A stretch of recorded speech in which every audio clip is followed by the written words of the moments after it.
Great, absolutely.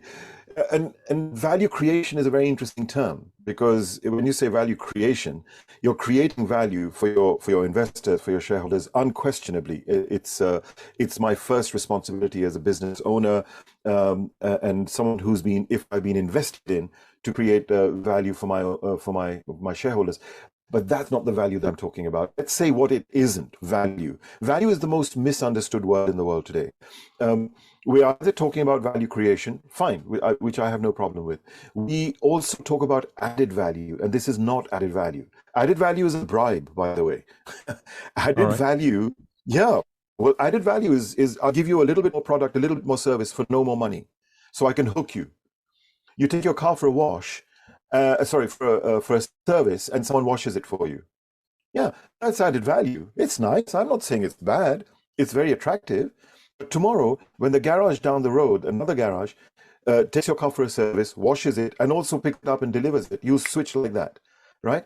So that's not what I mean by value. So now, if this is not value, then what is value? And you beautifully said, where is the link between what we have known so far, which is entrepreneurship, and how tomorrow's world, today's world, it's here already, is evolving and must evolve to something much, much stronger, much, much more robust.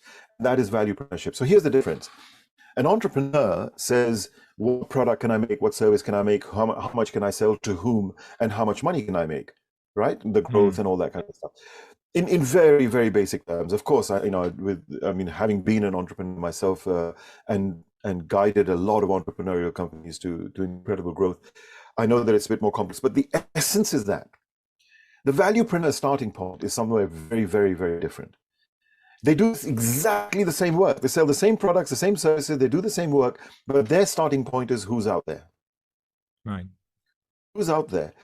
And how is the changes in the world and the volatility of this world shifting their value priorities in the outcome that they're trying to achieve, in what they're trying to have as an impact? What is the customer's value?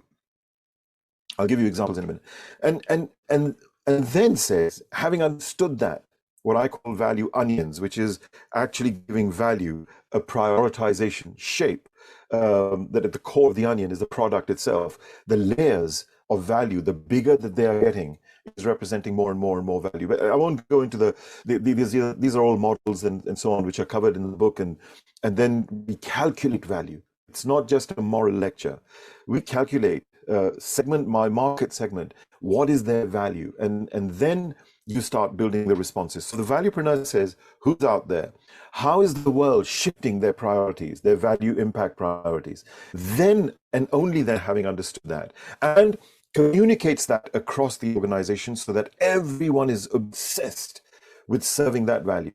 Then and only then sets about saying, right, how can I use my talent, my knowledge, my skills, my capabilities, my products, my services to further improve and to deliver that value and serve that value?